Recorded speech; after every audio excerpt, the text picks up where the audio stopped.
Hello everyone and welcome back to Digit Fox Tech World. In this video, we are going to explore an important topic in generative AI, vector databases. But this time, I'm doing something a little different. Instead of using a traditional PowerPoint presentation, I have decided to build an interactive website specifically for this video.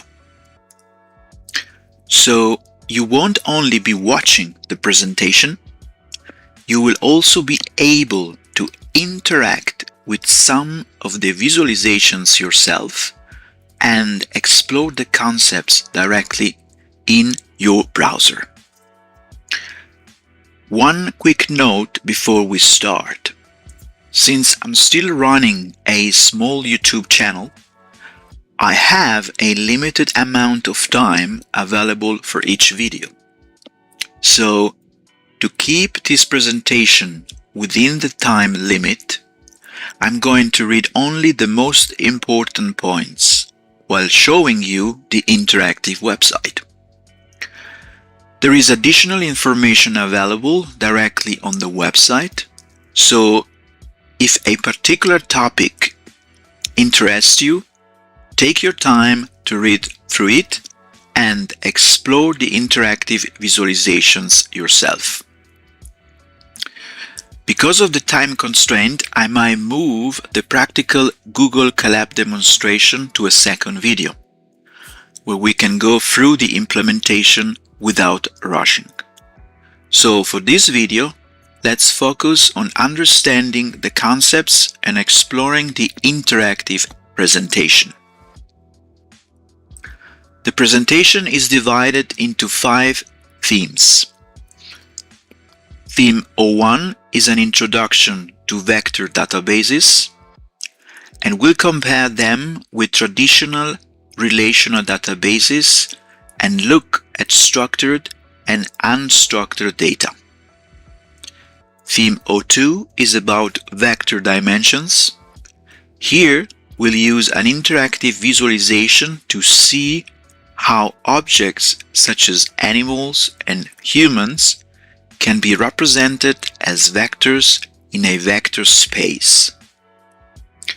Theme 03 explains the data ingestion process, including importing data, splitting documents into chunks, creating embeddings, and preparing the data for vector search. Theme 04 is where things become more interactive. We'll look at vector search and see how similarity between vectors can be visualized and explored. And finally, Theme 05 will bring everything together before we move to a practical Google Colab demonstration. So instead of simply watching slides, I wanted to create something a little more tangible, something you can actually explore yourself. The link to the interactive website is available in the video description, so feel free to open it while watching the video or explore it afterwards. The website is stored on a safe platform, Netlify, which provides a secure URL. And just a quick note before we start, the website, visualizations, examples, and materials have been created by Digit Fox Tech World with AI alongside for educational and demonstration purposes. Please check the disclaimer presented at the end of the website before using or reproducing any of the material. I hope you enjoy the new format, enjoy the experience, and most importantly, learn something new. So let's get started with vector databases for generative AI. Introduction to vector databases. Traditional databases have been the foundation of information systems for decades. They are designed to store structured data in tables consisting of rows and columns, and to retrieve the data efficiently using queries. Examples include Microsoft SQL Server, MySQL, PostgreSQL, and Oracle database. This approach works extremely well when the information has a clearly defined structure. Customer IDs, names, dates, prices, transactions, account numbers, product codes, and many other business records. Generative AI introduces a different type of data challenge. Applications increasingly work with text documents, images, audio, video, and other information that does not naturally fit into traditional rows and columns. Vector databases address this problem by storing numerical representations of information called vectors or embeddings. These vectors allow applications to search for information based on similarity and meaning rather than only exact keywords matches. Here are two examples: traditional databases and vector databases. Here's an interactive example that shows how this works. So I press introduction, and as you can see, the text transformed by an embedding model becomes a vector and is lately stored in a vector database.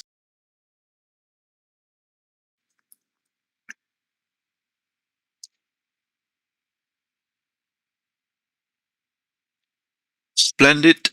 So we can move now to vector dimensions. An embedding represents information as a vector containing many numerical dimensions. In this example, we simplify the concept to only two dimensions: number of legs and body height.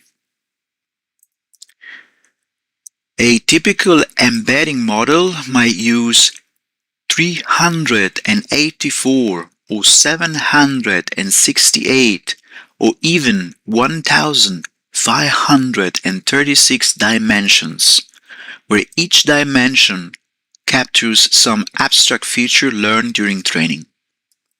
More dimensions generally mean the model can encode finer-grained relationships and nuance between concepts, but at a cost. Higher dimensional vectors take up more storage, and searching through millions of them becomes computational heavy. This simplified example below, we use two dimensions: number of legs x and body height y. Each animal is therefore represented by a point in a two-dimensional vector space. For example, the human can be represented as 2 and 175. The elephant, dog, the cat, penguin, snail, and so on. Data ingestion and embeddings. What are embeddings? What are embeddings used for? Types of embeddings. Choosing an embedding model. And in here, I can mention the benchmark. The Massive Text Embedding Benchmark, MTEB, on Hugging Face, is the standard reference for comparing embedding models across a wide range of tasks. It provides scores for retrieval, clustering, classification, and more, making it the first place to look when evaluating options. And in here, there is the link where you can click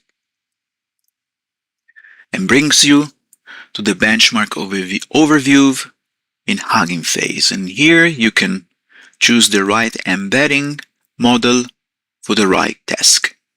There's multilingual, different languages,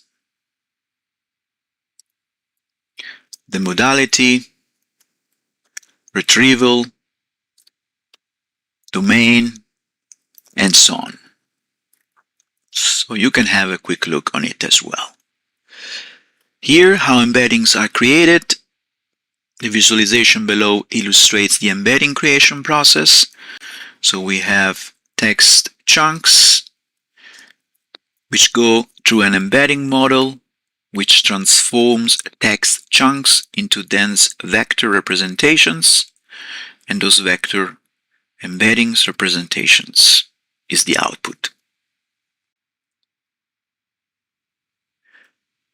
Then we go to vector search. Vector search allows a system to find information based on similarity rather than only matching exact keywords. A user query can be converted into an embedding and represented as vector in the same vector space as the stored data. The vector database then compares the query vector with stored vectors and identifies the closest matches. This concept is fundamental to semantic search and many generative AI applications. Vector search: click an animal to search for similar vectors. The elephant, query elephant, nearest vectors, human, dog, and penguin. Dog, query dog, query cat, query penguin, query snail, and query human.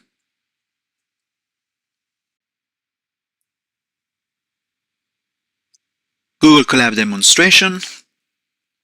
This demo accompanies the YouTube video on word embeddings. This is the demonstration. Using Google Colab and Python, we walk through the core idea behind Word2Vec, from loading pre-trained vectors to visualizing semantic relationships geometrically. The notebook is structured in 19 sections, each focusing on one step of the workflow. We explore two landmark approaches: the skip-gram algorithm, which is the engine behind Word2Vec, and GLOVE, global vectors for word representation. Both methods produce vector spaces where words with similar meanings cluster together and where simple arithmetic on vectors reflects real word semantic logic. Demo sections.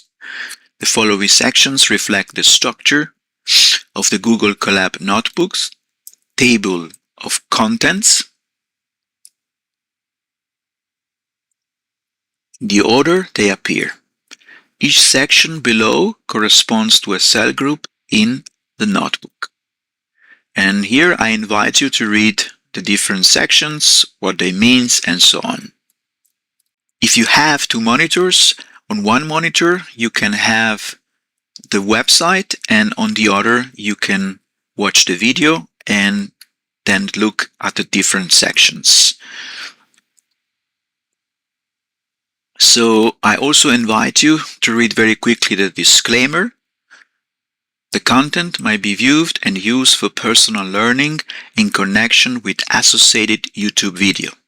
It might not be reproduced, redistributed, republished, modified, or used for commercial or other purposes without prior permission from Digit Fox Tech World. Thank you very much. So we are ready now to move to Google Colab demonstration.